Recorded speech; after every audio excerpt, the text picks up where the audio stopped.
Peacemaker took a really big, interesting turn last week.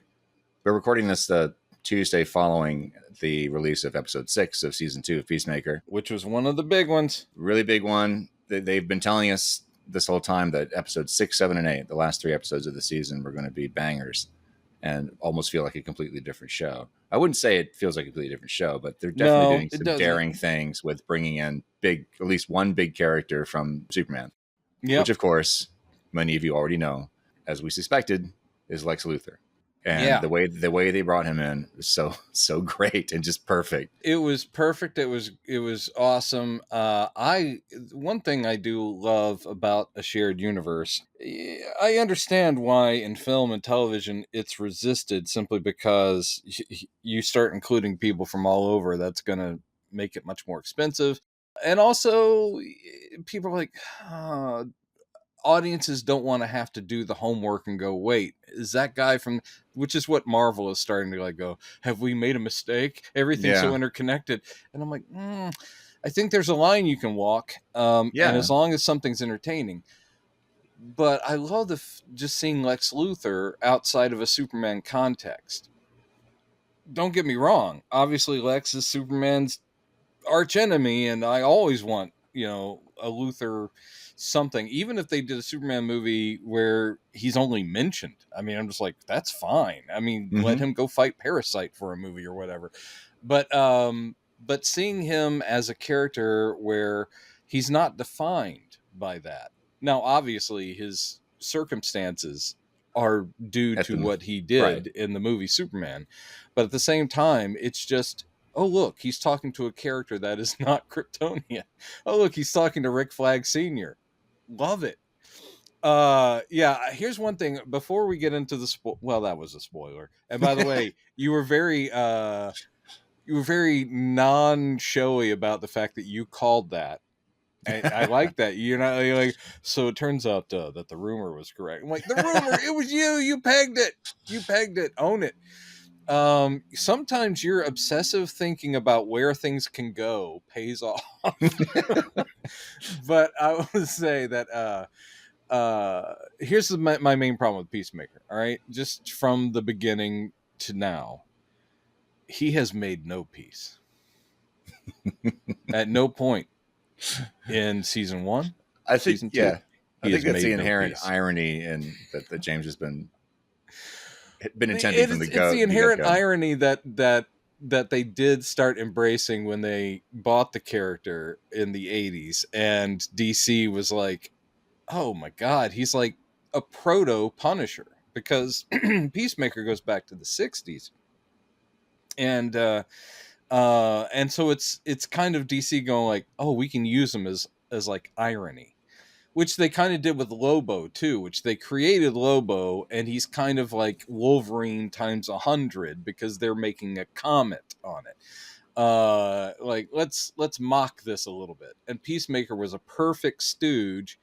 He was totally serious when he was created by Steve Ditko, again, kind of putting forth his own philosophies. But the whole idea of someone who loves peace so much he's willing to kill for it, and you're like, that's so arch. And I love that about it. And so yes, he's been that way in the comics for a long time, kind of like this oblivious, possibly psychotic guy who's like, don't you get it? In order for there to be peace, I must kill more people. Like, good Lord. And James Gunn got that. And he also, being James Gunn, as we've said before, the real trick with him is taking these characters, which could be extremely 1 or 2 dimensional, and giving them heart and soul. So even Peacemaker, who is this guy, and his only way of fighting crime is hyperviolence because he has no powers. He's just got these helmets, tech, and stuff. It's just... that's a guy who, if you didn't know his backstory and his tragedy and trauma, you'd be like, I don't like this at all. He's horrible. So good on them. And John Cena is doing such a damn good job. Man. I mean, and I did watch. By the way, before this episode, I was given my homework by Chad Smalley to watch a podcast, which I think I've never watched before, but was somehow I probably have read quotes from it and stuff. Yeah, I don't think I've It's the seen it either. Morning After Pod, which is just devoted to Peacemaker, but it's from what, Phase Hero? Is that the collective, I believe? Oh no, I sent you the interview that Brandon Davis did with him. Yeah, no, Brandon Davis is Phase Is he Hero, Morning? is one of the guys of Phase Hero. Oh, he is. Okay, Yeah. all right. And the last fan question was That's how from little I another, know about it. yeah, Yeah. it was another one of the Phase Hero. Oh, okay. Yeah. Yeah. So they are nerds with social media presence, and I'm very jealous of their outreach. I mean, the fact that it's like, Yeah. oh yeah, we've known each other for years, and I get to go to screenings. I'm like, oh, stop it, Yeah. man, stop it! I'm over here. Hello. But the cool thing about it is we've seen interviews with James knowing, with like the Michael Rosenbaum. They're good friends too. But that was long before Superman came out. So James was being much more, Of course, he couldn't secretive. talk as much. Yeah. In this one, he's almost gushy, and he's like stopping himself as he's starting to say certain things and pulling back a little bit. But there's still a lot in this interview that gives you a pretty ripe hint, a lot of ripe hints of where we're going. It's very worth watching, guys, if you are interested in where the DCU is going, and also if you just want to see or understand more about the psychology that's going into it. James Gunn's ways of thinking and how he wants to use the characters of the DCU, and the fact that he is learning to obviously step back, because I do like he's like going, so now we know about Man of Tomorrow, but you're going into the Supergirl and there's Clayface and you're not doing them. How does that feel? And he's like, oh, I'm there for the writers. He said, it's like, I definitely am in touch with these people, but he gets to step back and the universe is going to go, it's not all going to be in his hands. And he doesn't spoil too much about Man of Tomorrow, other than obviously, like we already had said, because on top of some of the fan rumors and so forth, clearly Peacemaker season 2 does go directly into Man of Tomorrow, because we got that cameo, and it is Rick Flag Sr. working with Lex Luthor, giving him a little bit like, we'll get you to a better facility and all that stuff if you work with us, because of dimensional door stuff, obviously. So it wasn't too spoilery. But there was a thing where he goes, so, it's so cool that you got Luthor in for the end of the show. He goes, he may not be seen in the next episode. Like, that might be it for the cameo, but it's setting up where he's going. And my favorite thing was, he goes, this is one moment I think James realized he was being a little too open, because he goes, yeah, Nick was so excited to be on it, and David was so jealous. He was like, man, why can't I be? And his voice goes down. He's like, oh shit, I should have just gave it away that Superman's not on the show. So, I think not that he's been said there was one big cameo. So I never thought it would end up being like, and then Mr. Terrific walks through, and then everybody else walks through. And he did say that, but he's also said in another interview I saw, they said there are many big cameos from the DCU in the last episode, in particular, the last couple episodes, towards the end of the season or something. So it's not just going to be Lex. There's going to be other people showing up. To what extent, I don't know, or who, I don't know. But apparently it's not going to be Superman, because of the little thing he slipped. But the other interesting thing that I didn't even catch the first time, I've listened to the episode a couple of times while I've been doing other things. And one of my favorite things he says, because he talks about the development of Peacemaker season 2 and how it leads into Man of Tomorrow. And he says, this has been part of this whole story thread has been baked into what he was planning from the very beginning. Oh, yeah. Like when Zaslav and he were first meeting about the game plan for the new DCU, episode 8 of season 2 of Peacemaker was always the way that this is going to lead into Man of Tomorrow was always the plan. So, and David particularly loved that angle, apparently. That it was like, oh, but James says, oh, he was pretty much in anyway, but he really loves the way these stories are connected. So we know, but he's been saying, yeah, Peacemaker season 2 is going to lead directly into Man of Tomorrow. And there are very strong hints, which he is kind of fomenting himself with that image of the script he put out that has a cross section of a brain, Yeah. that, Brainiac, perhaps, So Mm. there's a lot of hot speculation Dude, that if the episode person 8 that's, ends with a Brainiac tease, and yeah, it could only be a non-actor specific tease, because I'm not sure. Hollywood's pretty good about keeping secrets, but if you have been cast as Brainiac and you're going to end up being in television and film as this character that we've all waited for, there's no way that'd be even secret at this point. It is I no know. way. So So maybe let's it's a mention or something, or the ship, or I don't know, man. Come I just on, just to add more context to somebody who, if y'all aren't completely in the loop, there dude. Sucks to be we you, huh? know we Out of the we loop. know that in Man of Tomorrow that Superman and Lex are going to be teaming up against a Yes. much bigger threat. What the bigger threat is the open question at the moment. But a lot of people are thinking it's Brainiac, and I think that's probably the best bet. Are At this point. thinking, or in my case, I'll just admit it. It's just fan hope. Like Yeah, he it is. is. He is not. I mean, other than like you're mentioning a graphics possible tease. It for me just it's what I want. And if it ends up being the case, I'll be very excited to see what their take on Brainiac is.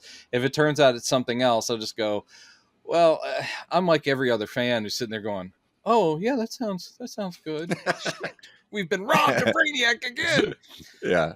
He's Superman's second biggest in my mind. He's the other big Superman villain, and I don't count Doomsday. He's up in there, but Doomsday is still so recent, and he was only created to kill Superman Yeah. for that storyline. So it's not like he has a huge history. They've built Yeah. on him since, but I never think of him in the echelon I've of like the never. great villains. No, I never. When they first introduced him in the Death of Superman line in the comics in the '90s, I thought this is dumb. This is the best way they could come up with Superman that hold on, dies, man. that he When we gets beat to first death. see him, when he in Justice League as a tease and he claws his way up through the earth, first thing he does is he crushes a bird in his hand and goes, her. Sure. Come on. Yeah. What an intro. But I mean, then he's just this big, Yeah, he's Rocky guy who just Yeah. beats Superman to death. Like, Yeah. this is just boring. Well, it's also not the culmination. Death of Superman worked, and I just was very amazed when it was all done with Death and Return, like a whole year's worth of storylines, and it's like, wow, you guys really did that.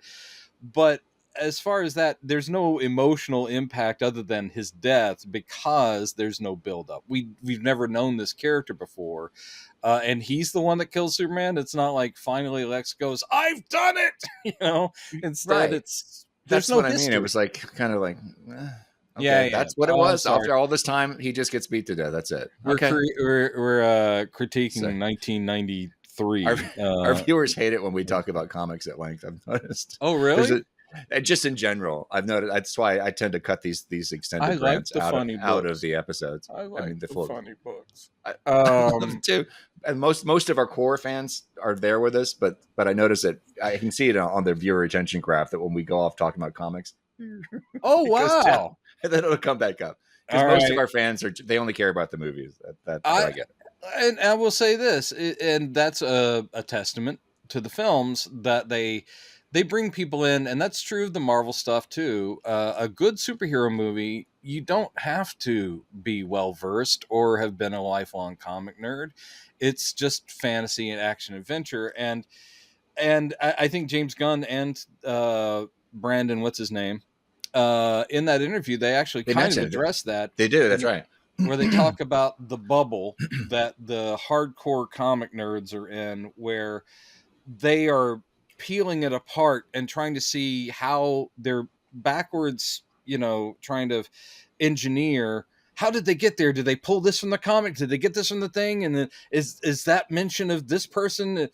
And he's like going, but the people in the bubble, it's not gatekeeping, but it's that thing of, we assume that the audiences who are not lifelong comic nerds can't pick up this stuff and just go with it. We're sitting there going, oh, you don't get why it's important that they're mentioning Maxwell Lord. And it's like, no, if you've made a good movie, if you've written it well, then people can go in and just go, oh, so instead of a Justice League, it's a Justice Gang.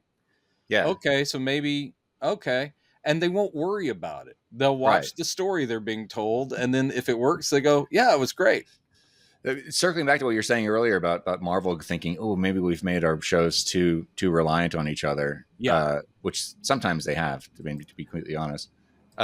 There's some move called, for example, it's a shame that a lot of the characters who are in Thunderbolts were, if you've been watching the Disney Plus shows, you know them, but everybody else on the outside looking at the trailer for that movie, like, I don't know this person or that person, and I'm not going to go spend $20 on this movie, you know. Oh, I But mean, that could be a mistake, but at the same anyway, time, come that's on. a side. I know, but James has been really smart in that this even people who are watching Peacemaker who probably haven't seen Superman yet, which I don't know what the percentage of people is there. I'm sure it's something. Seeing Luther in that scene, even though it alludes directly with the score and everything underneath it, and they allude to what happened in Superman, you don't have to have seen the movie to keep following the story that's in that episode or the entire season. You don't have to. And No. I think that's the plan, that everything in the DCU is going to stand on its own as its own story and not be heavily reliant on what came before. And so far, I mean, we're we're only one movie in and 2 TV shows into it, but I so think far they've that's done the a good case. job. I Yeah. think Gunn is savvy enough to he's able to serve both masters. He's able to serve the mass populace that just want to be able to watch a show without worrying about how it ties in with anything else. I mean, there are hints of Creature Commandos in Peacemaker, but let's say that there were fans out there that are like, I'm not going to watch some cartoon show, even though, of course, it's great. So he serves the diehard fans who, and of course, all the little Easter eggs and drops. That whole thing about Mr. Grant, which eluded me. I mean, from episode 3, this came up in that interview Oh, I where missed that part. oh, Go ahead. so basically it was he's getting on him first about the name Zora, which the naked lady in like the orgy scene is named Zora, and that people are going, oh my god, does that mean like she's Kryptonian or is it like and he's like, no, it was just a name I came up with. It sounded like a flower child. He goes, I do get it. People peel the stuff apart and they went. He goes, no, she's not. She's not connected to anything bigger. It's just a name. He's like, but that's such a unique name. And then they bring up Mr. Grant. There's a name drop in episode 3 when Peacemaker comes into Argus in the other universe. And the nice security guard guy goes, oh, have you heard about, Mr. Grant and how he did on the test? And Peacemaker's just like making stuff up. He goes, oh, very positive. He goes, oh, that's a shame. We were hoping it wasn't cancer or whatever. Yeah. And then James Gunn goes, well, yeah, that was me indicating Ted Grant, who's Wildcat. And he goes, always one of my favorite characters, Mr. Gunn. Okay. All right. This is direct. Chad, I'm talking to Jimmy. Jimmy, I had started a Wildcat script before Superman came out, and because I was like, once I heard Clayface, I was like, Wildcat is the least likely character. Do it as a character, like a period piece in the 1940s, and I started it. And you know why I stopped, Jimmy?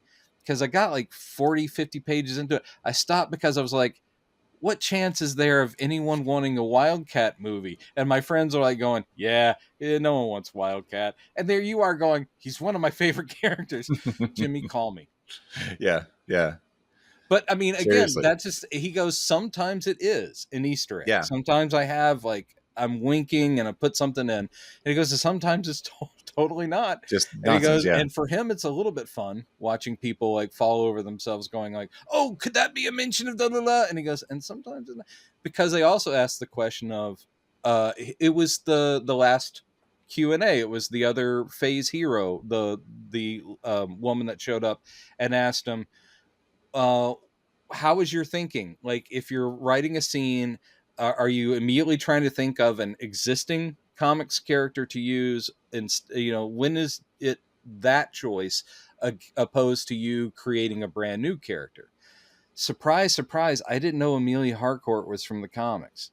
It was from a Suicide Squad run from the 2010s, which I didn't read. And she ended up being a Soviet double agent, and actually was against Amanda Waller. And Gunn's like going, then I realized, like, yeah, she's not going to be that character. But he had already used her and is like, I'm just going to stick with it. And she's just different. And I think he does that a lot.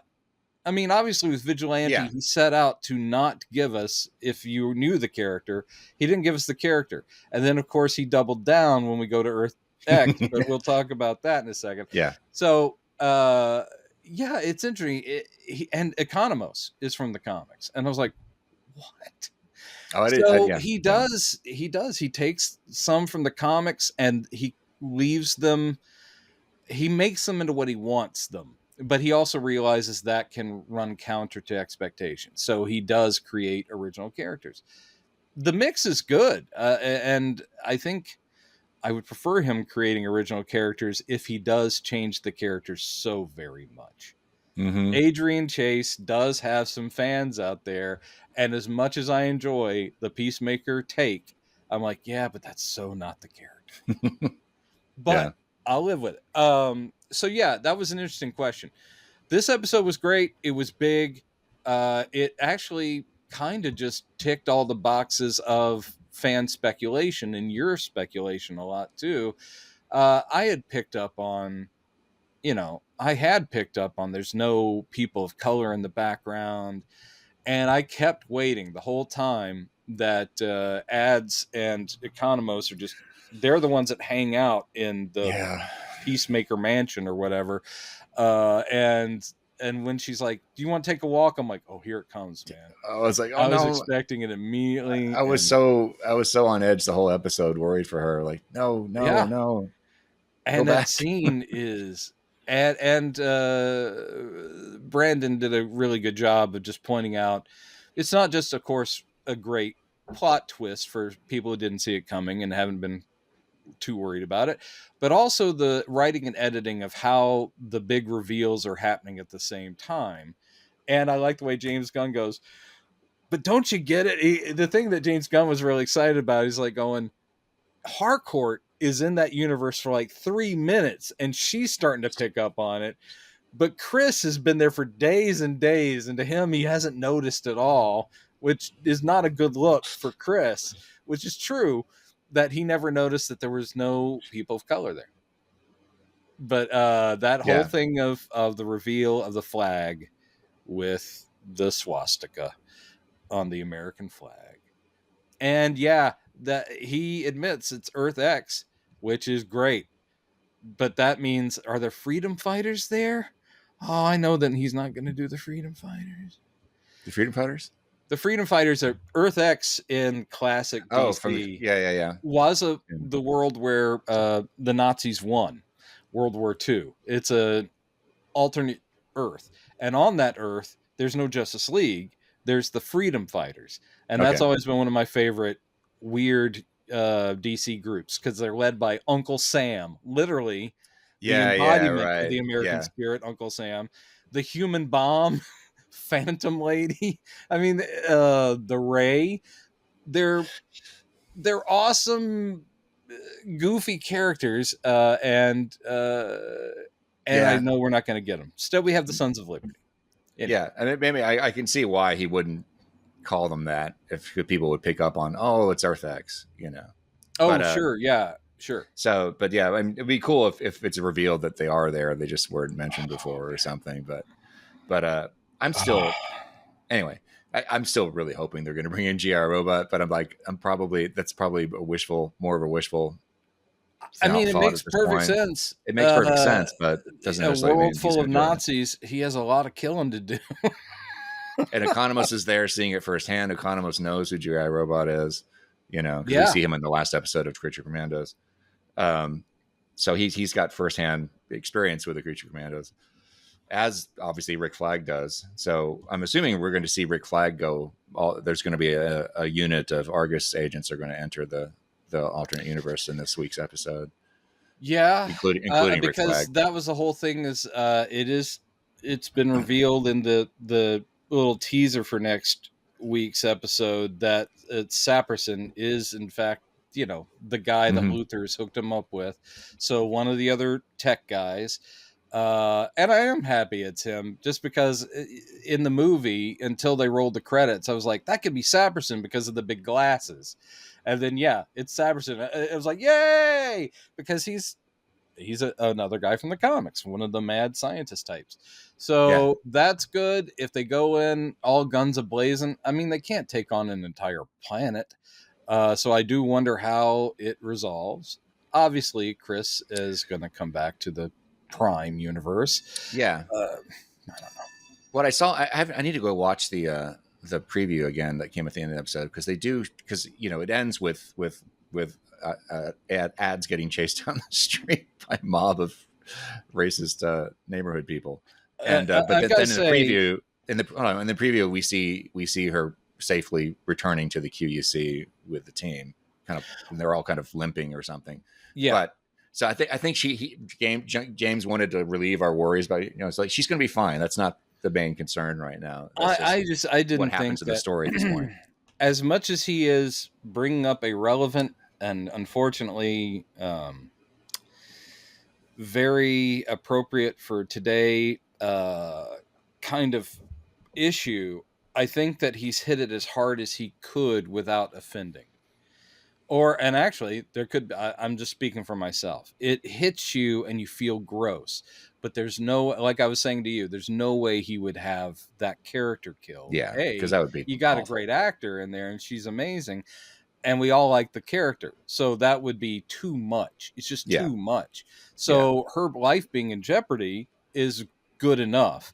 That, again, just suburbanites coming out and going, it's a black, and you're like, oh god, you know what's just interesting the about? Sorry, go wording. ahead. No, I mean, Yeah, that just, it yeah. just One hit. got out. Yeah, Yeah, and all that stuff. But what's interesting about that scene, not just that, the way they react to seeing her, which is what I was kind of expecting. They all be like, "What?" But he honks a horn, and they all come. Literally, everybody in the neighborhood comes running after her. So yeah. it's not like call the authorities and stay inside. It's like we all have to go It's like take care of the vigilante situation now. justice. It Yeah, full but on is. there seems to be some code in this society that it's all hands on deck all the time. Which is weird. But It's just gross. Well, also, it's just more effective when you're watching it to have an entire, very pleasant looking neighborhood yeah, suddenly becoming, bloodthirsty. mm-hmm. Ugh.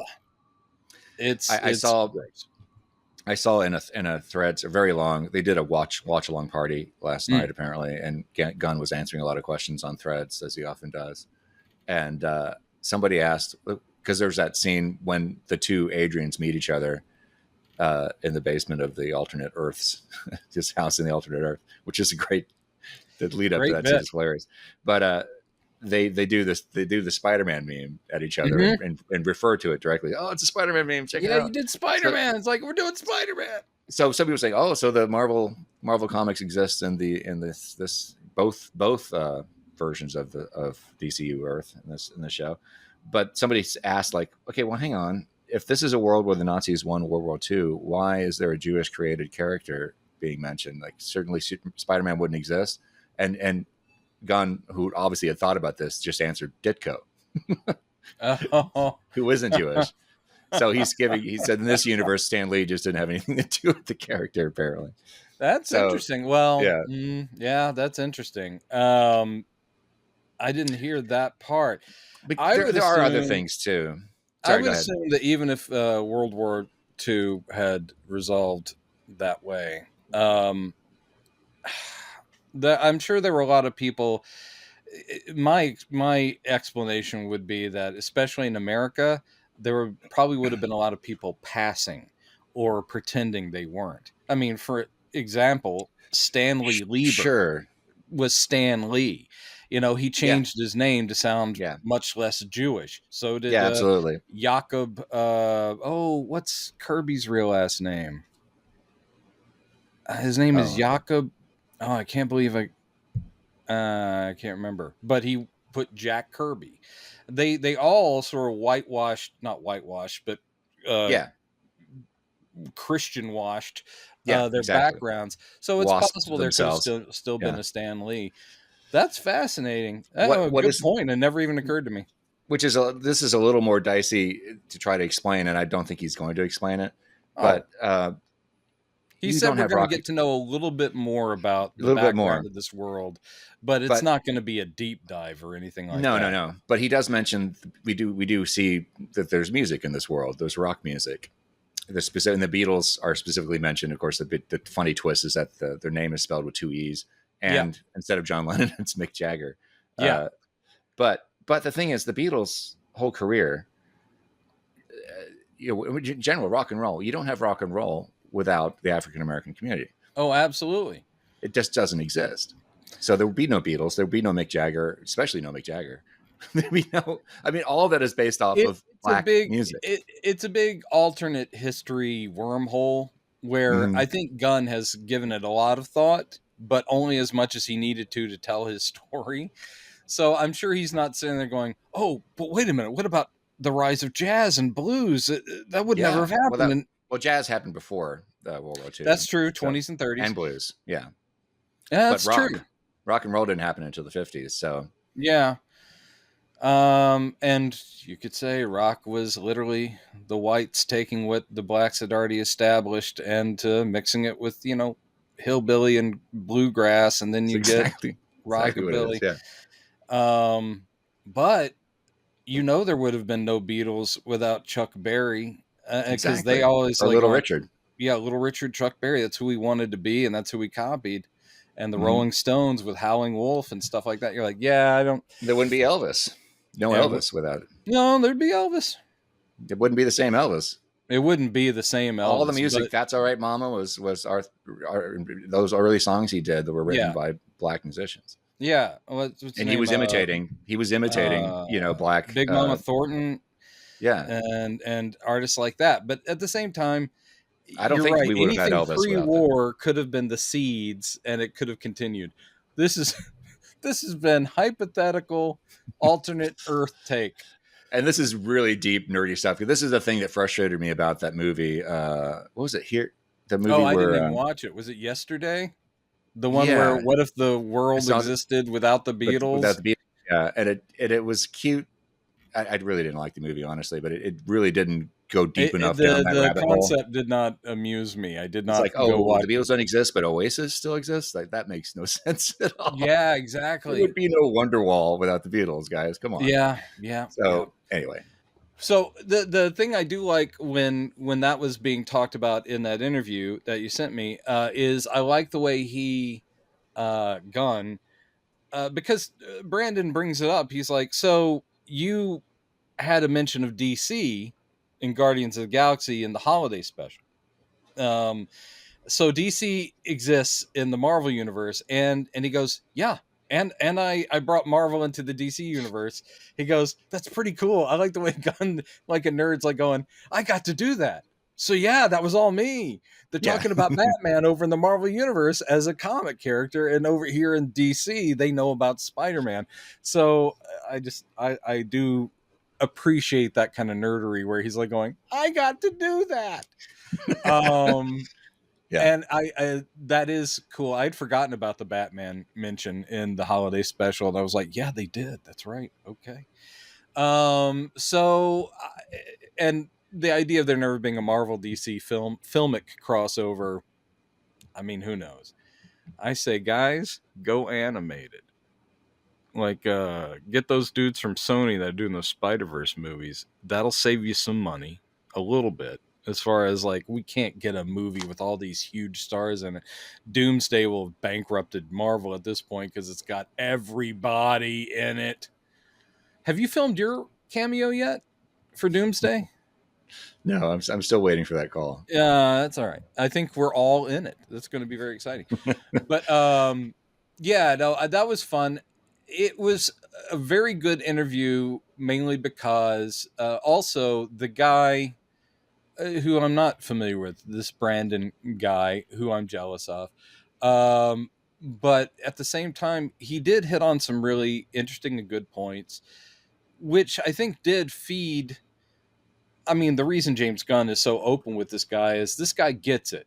He gets it on like not just the nerd level of, oh, I can't believe this, and because he does go like, is there a possibility that uh, Harcourt might become a peace wrecker?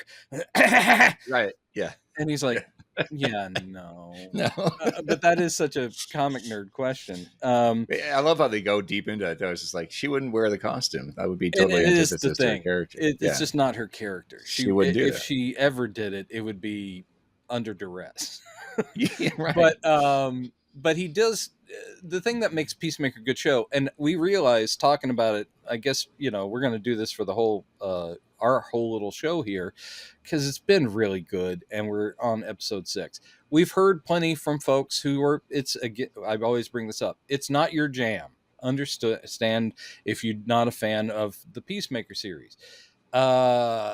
We're excited by it, I think, not just because it's DCU related and tangentially tied into Superman and stuff.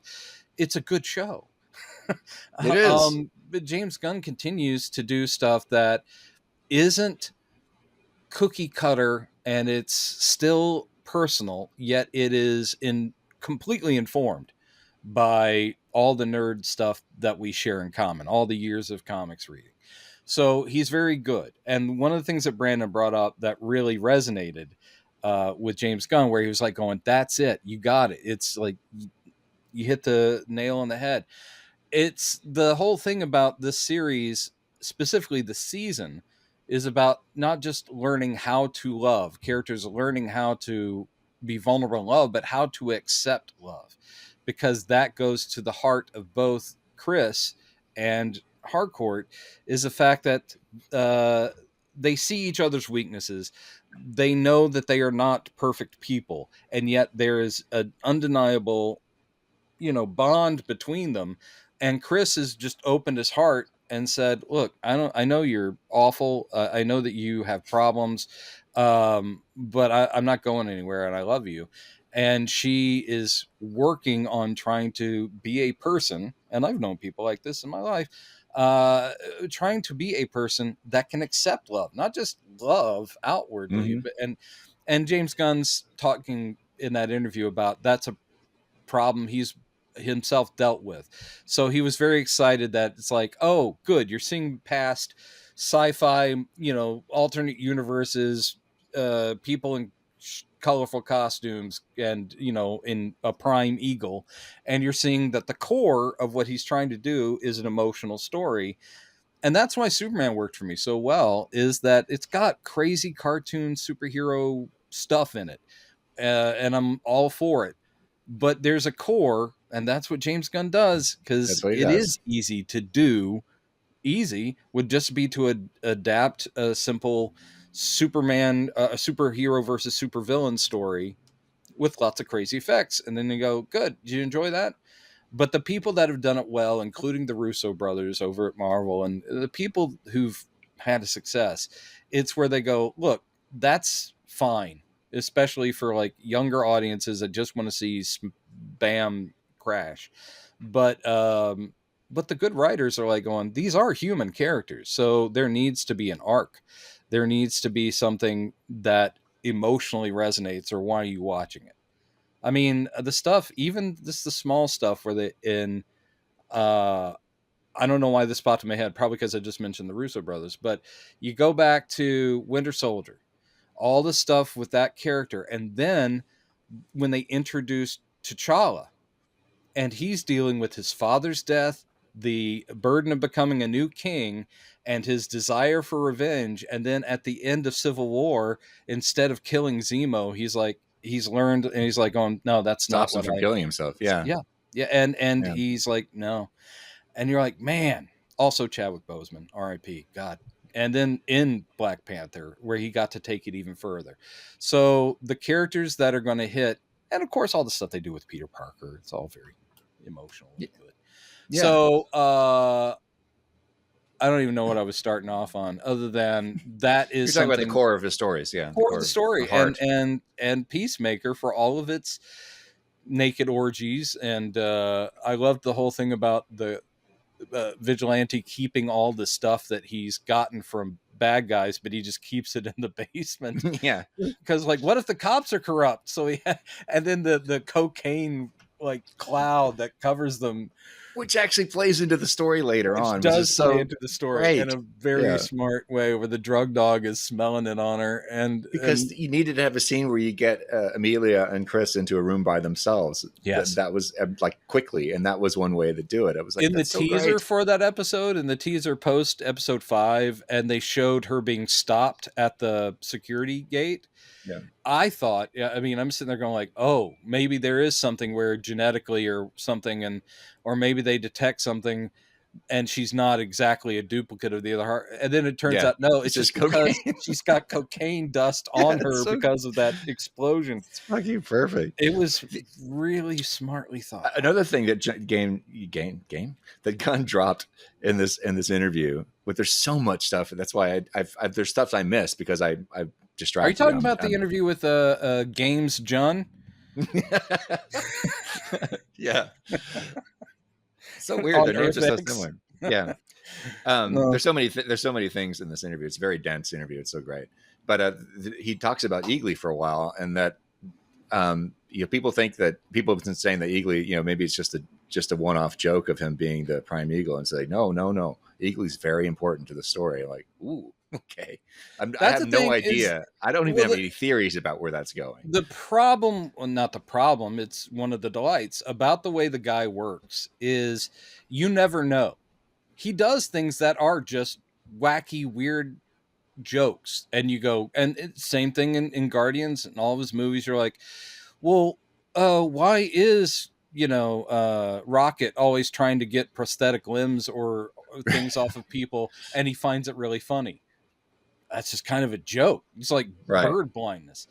But then he'll like go, oh no, I wouldn't write that off, because the whole thing when they talk about Weasel, and he goes, oh yeah, I heard about the Weasel's backstory from blah blah blah before Creature Commandos, and you did that episode. He goes, oh, but that's not Weasel's origin. He goes, yeah, that. He Yeah. goes, We I still know where he comes from.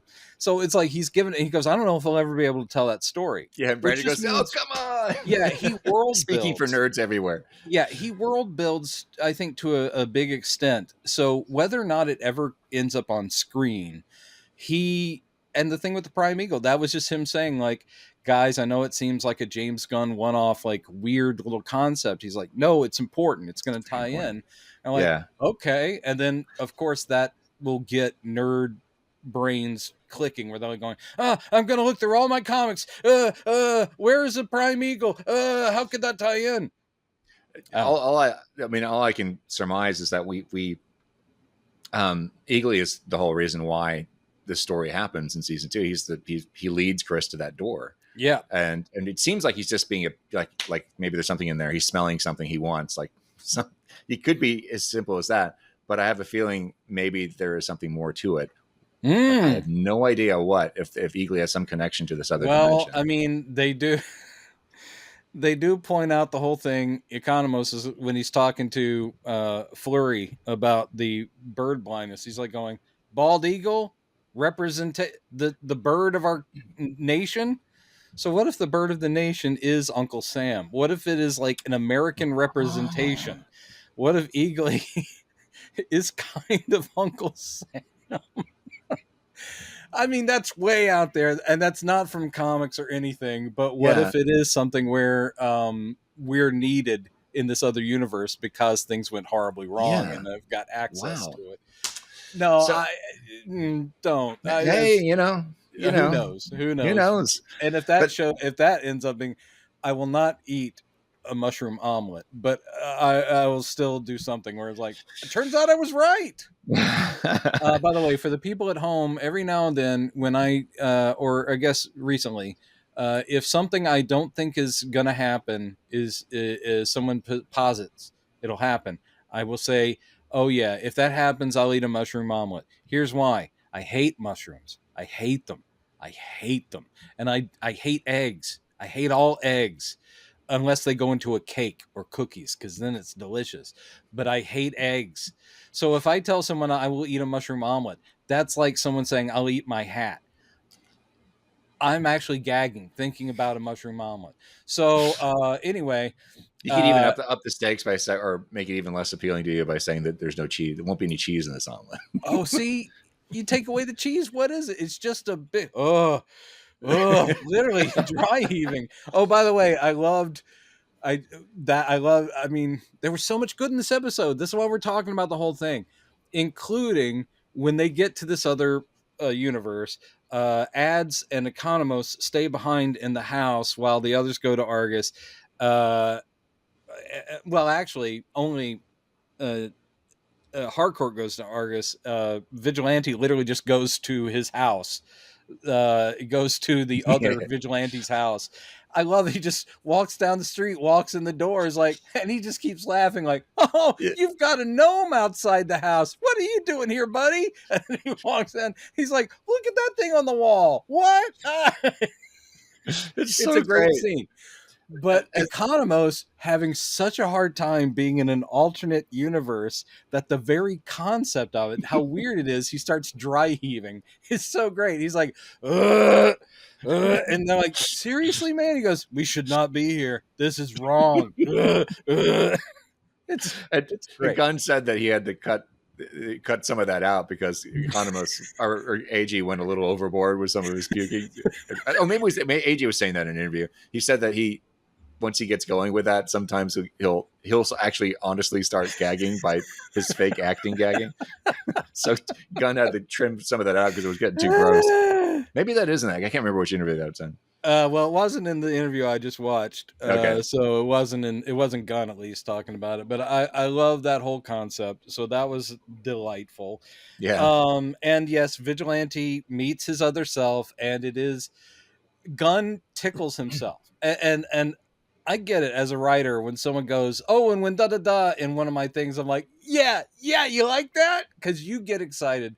So he was getting all excited because Brandon was sitting there going like, you built up that he keeps going like, there's an even better me in this other universe. I bet that he's like the leader of the country or something. He's the best superhero ever. And then he goes to meet his other self, even though everyone in the group's like, don't do it, Adrian. No, this is wrong. And he just walks into the house, walks past the parents, and he's kind of like, "Oh, Dad's here." He's amused by everything. He's not gay in this universe. He's not gay. Gunn elaborates on that in the interview. He says, like, he probably is. He just didn't have the balls to leave the relationship. Yeah. Maybe because it's illegal to be gay in this yeah, and then he goes down to the basement, which is just like his, and goes in there and meets his other self, who pulls a gun on him, and then it's exactly him. They share all the same interests. They are giggling, and they love in a very nerdy way that they're exactly this. Like, oh my god, what's your favorite color? Mine too. And they do the whole thing until it gets to, and who's your best friend? He goes, Peacemaker. And he's like, what? Peacemaker's my arch enemy. And it's just a great turn right there. I have a theory about this, by the way. Oh, what's your theory? This is not even wishful thinking. It's just like me thinking, because things that make you go, let's bring that song back. Well, in this universe, it was episode 3, right, where Peacemaker takes out the entire the Sons of Liberty. Sons of Liberty when they're or at least that contingent, that cell of them or whatever. Yeah. So that was a recent event, and that wasn't that universe's Chris that did it. It was our Chris, not him not knowing what they were standing for or what their mission was. Yeah. Except that they were threatening a terrorist act. This guy says he's my arch enemy. I wouldn't be surprised if we find out this week that he's only been his arch enemy for like a week. He took out that entire, but he did say he's the reason why I joined the Sons of Liberty. And that was part of my theory from last week. I thought maybe he's a leader of Sons of Liberty. That doesn't appear to be the case, but anyway, because apparently he's still a doof. And I still have an inkling that there's more to Dead Chris, the Earth X's Chris that we. Oh yeah, you were postulating that maybe he had started to turn. Because there's that thing of him having a drug problem, which they drill into it. Keith mentions it, and then Chris sees his other self's drugs in the drawer, So that's definitely important to something. What it is yet, we don't know. Also, Keith says at one point, I think in the same episode, he says, "You've been disappearing more than usual lately. What's going on?" So Keith, the other version of Chris had a habit of just disappearing That for could unexplained just reasons. be he was out of control and living a hard life and was like crazy into drugs. Or it could be that he was starting to doubt the way his society was working out, and maybe he's working with Sons of Liberty. So that's a possibility. So my theory is that maybe he and Vigilante were doing secret, like covert things against the government secretly. And they were planning, apart from the Sons of Liberty, right? And then maybe after this version of Chris took out wipes out those folks, that's why he's his arch enemy? Yeah, and maybe he's like, I got to go join the Sons of Liberty now because he doesn't have his best friend anymore. Maybe. I don't know, because that does seem like kind of a very Adrian Chase. Well, if you want to think, to say he's my arch enemy because of this thing you did 2 days ago. Alternate universe. He's been my arch enemy for 2 days. Is what if Earth X Chris started to veer towards a better life or better thinking around the same time that Prime Chris, his heart is also opening up post the events of Suicide Squad. Maybe there's still a little bit of mirroring where the universes are vastly different, but maybe enormous shifts in character. Maybe that, but at the same time, how would that work with someone like the dad who he died in the other universe, and it's not like he died in the Earth X universe and maybe didn't change at all. So that's probably some BS thinking on my part. Well, it does appear. I mean, that would line up. I mean, if both dads are equally racist, just one's happier than the other because he got what he wanted. So, but one's Chris actually loving Chris could be the same, son, but still a horrible human. Like you're saying, Chris could be the same in both universes too. It's just he has an awakening in a different way. And maybe because he has to this version of Augie, his dad is in his life. Peacemaker has to make a greater effort to hide his feelings from his family and the world around him by taking drugs. That's my guess. You know what's a shame? They really do seem like really nice guys. They're really nice to those kids. It's just they're in a Nazi horrible universe. I mean, it's like, can we get a picture with Blue Dragon? And it's like, yeah, absolutely. And it's just like, oh man, why do you have to be evil? I wish Chris could hang out with his dad and his brother and everything would be nice. Do we still not know what the brothers? What's his superhero name? Some people I think said they may have said it. Some people, say that it's another. What's the name of the comics? Chase. It's another Charlton character, I think. Oh, I forget what it is, but it's not somebody who was racist in the comics. This is all the Charlton characters. Whatever it is, I don't think. Well, it's there's like whatever it is, he doesn't resemble the comics version of it. Yeah, Peter Cannon Thunderbolt, but that's not. I only heard people saying this online. I don't remember actually catching it in the episode. That's all right. So. I'm just going to go down a rabbit hole for the next hour trying to find out. But yes. So what else should we talk about? It was an amazing episode, and we will know all answers within 2 weeks. Well, there was some interesting. I mentioned this in my message to you. You had that interesting theory a week or two ago about because they're where the helmets came from. Because obviously we find out. That the QUC was not built by him. It was something they discovered. Right. And then it leaves the question of the helmets, which James has been kind of cagey about. And Brandon Davis does get him to reveal something because he said, because he was referring to the after show podcast thing. Right. He said, you said that he didn't make them. And he said, and James goes, no. I said, he's not capable of making them. Yes. I'm sorry, but there's a difference. I'm like, ooh, but that made me think of your theory that maybe the information was somehow transferred to his brain. That he did make them, but he doesn't know how to make them. Yeah.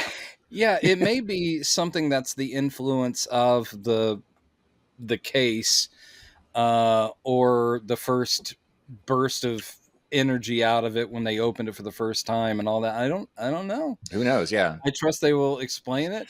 By the way, that's not from the comics.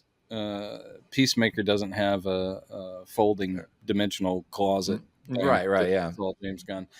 And I think he did eventually have multiple helmets, but I think in the original 60s thing, he just had that weird ass one helmet and it didn't do anything special. He just ran around with a gun. Yeah. Maybe it did something. I don't remember. The, But sorry, go ahead. no. But the curious thing that we don't know yet, because the whole reason why this thing got set up, because when Eagly leads him to that other door in the QUC, and he sees this shelf of helmets that look like his. Yeah. And the door has the same code and everything that is his dad's code to the door. And it's there's some weird, we haven't still yet learned what the other family, what the top trio's relationship was with the QEC, except that the helmets were stored in there. True. So yeah. Was it something similar, or did there? they work with the alien, or instead also, of like were the two Augies aware of each other? Maybe, or you know what I mean? Oh, dude, how cool would that be? Because they're both making helmets. Assume, I guess. Yeah. Well, at the end of this episode, the secret is out that it's not our Chris. In other words, yeah, shit's so about the fan. it is the ball is rolling. And that's no doubt why he's like going, guys, just wait till episode 6, 7, and 8, because at this point it's a freight train. So you continue what you were saying. I don't remember what I was saying. You're supposed to hold the thought. I was just saying that that these last 3 episodes are probably not going to have as much character work, because I think it's going to be very plot heavy, but probably, I mean, he also doesn't want to wrap things up with a nice tight bow, because there'll probably be a season 3 or whatever. Or maybe it'll end up in a film at some point, but I imagine there will be some resolution on the Chris Harcourt situation. I like this setting up Man of Tomorrow. I don't think Man of Tomorrow will necessarily have anything to do with Earth X, but it's just the QUC, though, the mechanics. Yeah, it's the dimensional doorways and stuff. So I wonder where he'll leave us with Chris. I mean, I don't know what the ratings are. The whole thing with streaming ratings anyway. I don't know how well Peacemaker season 2 is doing.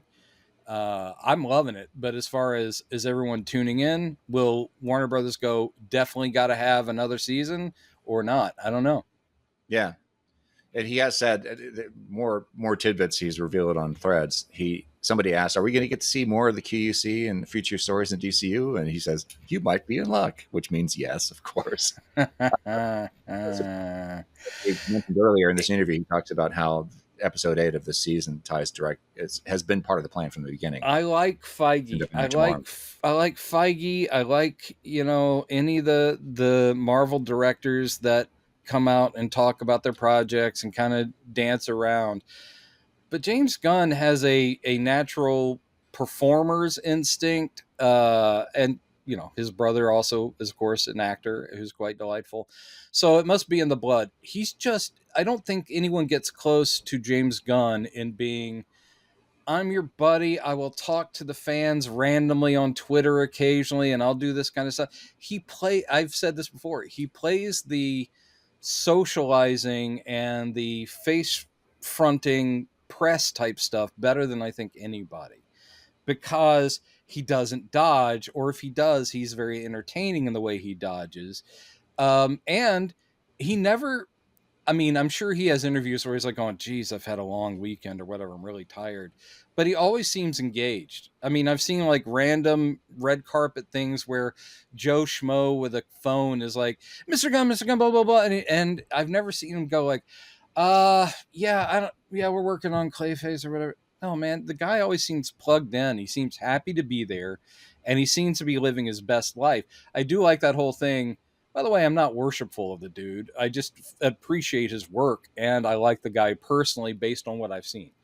But I like when Brandon was talking to him about, like, what do you do? When you're not doing DCU stuff, when you're not running that whole little section of Warner Brothers. And he goes, honestly, just watch TV, hang out with my close friends. We just hang out. And he goes, and me and Jen, we go for hikes and stuff and have nice dinners. He goes, that's it. And I'm sitting there going like, man, that's great. Mm-hmm. I know that there were probably people expecting him to go, I read comics constantly, all day, every day. I'm like, no, this is a guy who's in his 50s who probably does still read more comics than most. But yeah, he's just like living the good. I've got this cool dog. I've got this amazing wife. I think I'm on a creative high. So wherever he can, I think he just hangs with the boys. With the boys. I really liked it. He's talked a lot about his writing process, his working process, and Yeah. the issue of writer's block. And he Mm-hmm. said a bunch of times in interviews and on threads replies and stuff that writer's block isn't something that he feels that he grapples with because his daily discipline is very similar to Ernest Hemingway's, I think, where he will just write and write and write, even if it's shit. He may have Yeah. a day where he just has nothing that he's going to keep, Yeah. but then later, he'll say, "Oh, look back at something he wrote the day before. Oh, you know what? That's actually not so bad, or maybe that's actually not so good, or." And every creative person knows sometimes getting over that hurdle. This is true just with any kind of productivity issue too. Getting started is often the hardest thing, and then sometimes if things go well, you'll find yourself in the zone as your brain gets more comfortable in the process of whatever it is you're trying to force But yourself to everybody's do. different too. I do Everybody's different. appreciate that. Like I read, Stephen King put out his book on writing, and I read it, and it made me feel like the world's worst writer. But he's being helpful. But he literally starts the book by saying, he's like, it's your job. So if you're not waking up in the morning, getting your breakfast, and then just writing, and then stopping at 5 or whatever, then what are you doing? He basically is he was saying the same thing. Your job is to sit there and write, even if it's not coming. You just churn out shit until you find gold. I'm not quite the same way. I do appreciate that. One thing I will say, and it's just personal, now it's become writer's corner. I don't believe in writer's block. I hit places where I'm like, I'm not sure where it's going. I'm not sure what to do next. But the thing for me is I always have something else. In other words, I bounce around. The point is to keep going, because if you hit a little bit of a roadblock, it just means your subconscious is going to be working on it, even if you're not consciously thinking about it. So if you jump over to something else, you're still creating, and you've moved that thing a little bit forward, the other thing. And by the time you're kind of maybe not sure where to go with that, the answer has appeared for project A. Yeah. So, and I certainly don't have discipline. I certainly don't have a time like get up, start writing. But I do try to write every day. And even if I get 2 sentences, and even if I only get 2 sentences that I might alter or change or edit out the next day, I still did write those 2 sentences. It is a machine that you can't literally you don't want to leave it sitting. Like when you leave your car in the garage that has gas in it and you let it sit for 2 years, that's going to fuck everything up. It's going to be rusty mess and not work anymore. Yeah. So yeah, a lot of that I can understand. But what you said at the very beginning is what cracked me up, is that some people find that the beginning is the hardest part. The beginning's the easiest part for me, because with really? Well, it's because the reason I'm writing something is because I got so jazzed about my idea. And I always, any project, whether it's stage, screen, anything I'm writing or comics, I have the first scene is crystal. And I even usually know exactly the ending. It's all the stuff in between. I'm like, oh shit, how do I get there?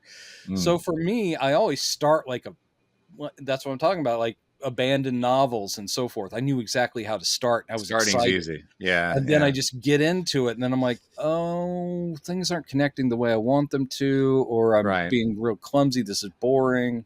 Yeah. I won't say that finishing things is finishing the easy part either. It's not. No. Finish, but it is true that sometimes it is it's sluggish and slow, and then you're, as you say, you get in the zone. It's not something you've consciously brought on, but sometimes you're like going, this passage or this scene took off on its own, and it was a breeze. It was a delight to write. I was so excited. I didn't even feel like I was doing anything, and was like, look at that. And then it's like, and next the next scene is so it is a thing about catching waves. It's very much like surfing. It's like, for a while it's like I just got to stand here and balance, and I'm riding it for miles, and then it's you paddling desperately. Yeah, for me, it's the starting thing is a big issue because my brain is so easily distracted by the million Oh, different ideas I have in my yeah, head. yeah. So if one idea is screaming louder than the other, and if there's some big thing I know that I want to do or I have to do, there's always a dozen other things going, hey, that guy sucks. Let's go do this. Like, come on, this will be easier for you to deal with right now. And often I will go off in that direction, and then I'll come back. Maybe I'll never come back to the thing I was about to start doing.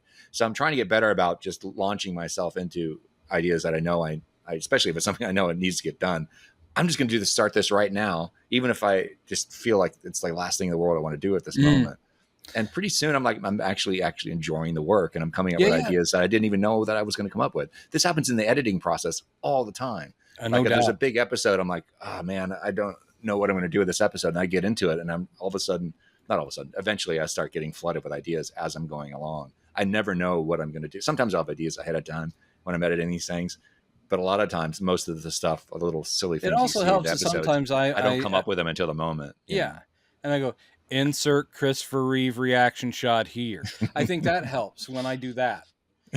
No, I get it. I get it. And all the creatives out there, writers, painters, singer-songwriters, whatever it is that you do, we're not telling you guys anything, or you're all sitting there nodding, because the spectrum of how creativity works, it is unique to each person, but there are similar things where you talking about ideas screaming at you, like, and trying to grab your attention. That's exactly what it's like in my head. Mm-hmm.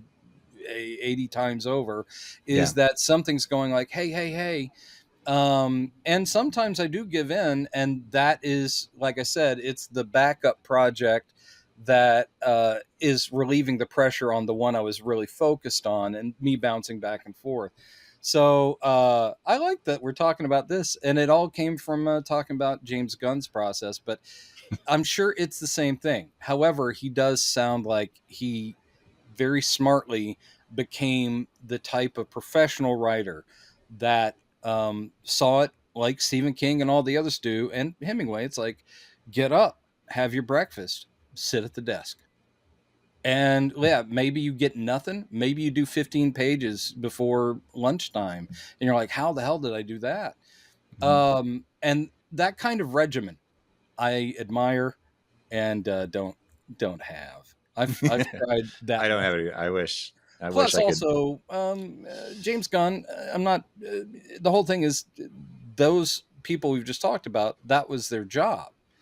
They don't have other jobs that they have to do to put food on the table. So I'm not trying to go, oh, poor, pitiful us, but it's like, okay, I'll work the writing in when I'm not out there trying to do something that makes me money and pays rent. The ideal would be to wake up tomorrow and go like, oh, all that stuff's taken care of and I don't have to worry about food. All right, today's going to be day one of start writing at 9 a.m. Yeah. Let's see how that works. Yeah. I don't see that happening. But anyway, James, however you do it, keep doing it. I'm enjoying it all.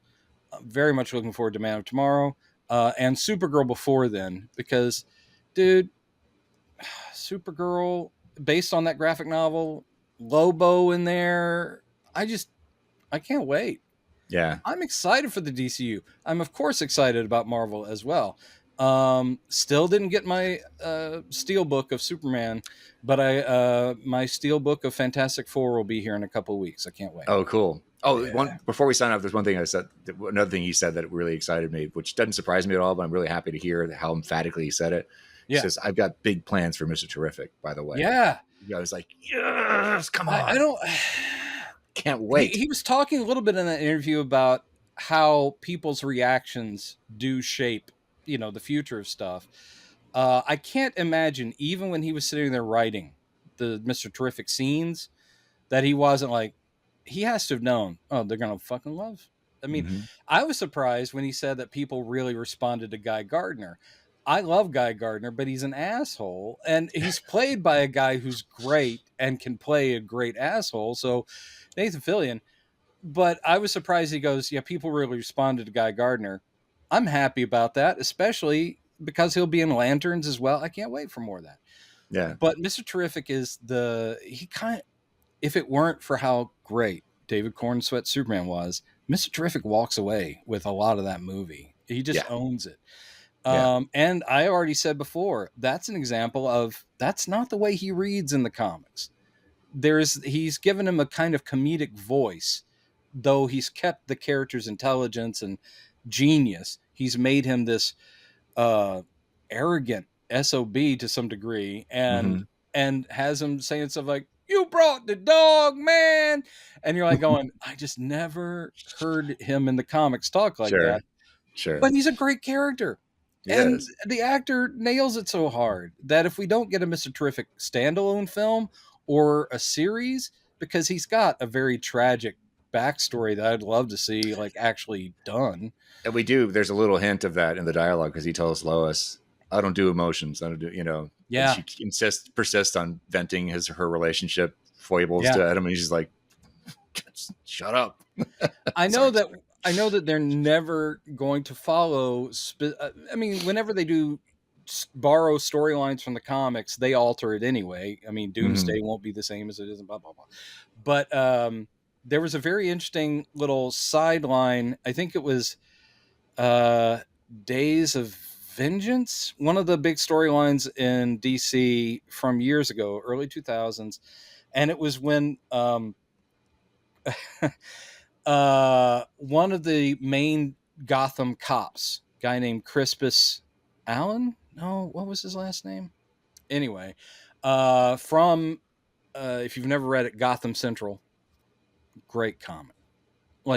It's like NYPD Blue, but set in Gotham. So it's about the cops. They end up fighting supervillains, but no one's a superhero in it, and they interact with Batman occasionally, but it's great. But anyway, eventually that character died and became the new Spectre. And as you know, Spectre is, of course, this godlike being in DC. He's actually God's angel of vengeance or whatever. And so he becomes the new Spectre. And the reason I'm bringing this up is Michael Holt, aka Mr. Terrific, is completely science minded, hates the supernatural. Similar a little bit to Reed Richards over at Marvel, who's like going, magic, sorcery, that's your thing, Victor Von Doom. And I think it is just science that we haven't figured out, and that kind of deal. But so there was a little mini series that had them paired together, because since the Spectre can look into the realms of the dead and so forth, and basically Michael Holt is still dealing with the death of his wife, and he can't wrap his brain around it. It's him basically like going like, I don't believe in souls, and the Spectre's like, I'm standing here right here as a ghost angel guy, and how do you explain me, and do you want to talk to your wife, and all that kind of stuff. And he's like, I don't believe in this. Wow. So you've got this atheist, super intelligent guy. It was a really good storyline. I just don't think we'll end up getting a movie that has the Spectre and Mr. Terrific. However, years ago, I would have said there's no way we're going to get a movie that has Superman and Hawk Girl and, Crypto. Mr. Terrific. Yeah. And it's like, and we did. And Crypto, yeah. Who he also said, the second I wrote the first page, I knew that people were going to love Crypto. Love Crypto, yeah. Yeah. And I do love Crypto. I will say I wasn't a big fan of the idea of Crypto being Kara's dog instead of Kal-El's dog. But in this revised, the DCU version of these storylines, it does kind of make a little bit more sense that Crypto was, that a teenage girl would put a cape on Crypto. Yeah. As opposed to Superman doing it if Crypto just showed up, It's not something a 30-year-old man would do to his dog, generally. I don't know where they're going, but I kind of think that the whole backstory of Kara ending up in a Supergirl uniform, being Supergirl, and having a dog with a cape, knowing her character as they've shown it so far, I'm like, what if Kara's really doing all that to mock her cousin? Like, I mean, she may take the job of Supergirl seriously. Like, I like saving people and doing good stuff, whatever, but I want to go party too. But I love the idea. She's like going, oh, is that what we do? Is that what Kryptonian just, oh, look at me. I'm a Supergirl now. Oh, look at my dog. It's a super dog. I would love it if she's being just snarky as hell. Yeah. I can't wait. Millie Alcock, she's gonna rock it. All right, I'm gonna watch the movie again. You've talked me into it because even though I didn't get the Steelbook, I do have the Blu-ray now, so I It's may be. killing it on streaming. Apparently, it's on I'm HBO. glad. I'm It's great glad, to and I hear. think Yeah, Fantastic Four streaming, guys. You didn't listen to us. You listened to us on Superman, but you failed Fantastic Four, which is awesome and a delight. And I think it just started streaming or it's coming up. Watch it. I mean, not Disney doesn't need your money, and Disney, you know, they did the Jimmy Kimmel stuff. If you still have Disney, meaning you have got Marvel, stream Fantastic Four. It's so good. It's so yeah, good. All right. it is. That's enough. All right. So next week, we'll probably end up talking more Peacemaker because things Yeah, are hopping off, but we should also make some time to talk about other stuff. we should But you don't at even some know what point. it is. It'll probably be one of the things we've talked about before and maybe Yeah, Superman related. we will get back into Man of Steel and continue that series because we got to continue our Superman breakdown tradition, which is People something do people want have to come hear to us talk expect. about it. I Yeah. mean, give the Like people with what they Superman want. 3, like, well, you asked for. Oh man, 3 and 4 were tough, and I have seen Man of Steel, so it's not like I'm going in blind. I actually Yeah, own it, and that's just me being a completist kind yeah, of nerd. yeah. But for you folks, I'll pop it in. I'll watch it. We're not saying that's next week, but we're gonna be doing it soon. It's going to happen.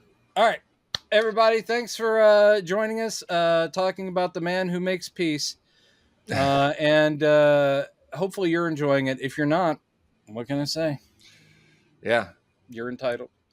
And until we are canceled, bye. Bye.